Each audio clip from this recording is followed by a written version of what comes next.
Hello guys, in today's video I will be showing you how to fix Remini app not working problem. So the answer is easy, just go to the settings and then scroll down to the apps section and then go to the search and search Remini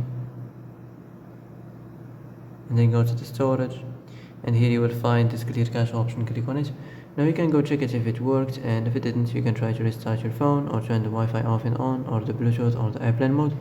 Also you can try to clear data, but be careful. If you clear data, all this application's data will be deleted.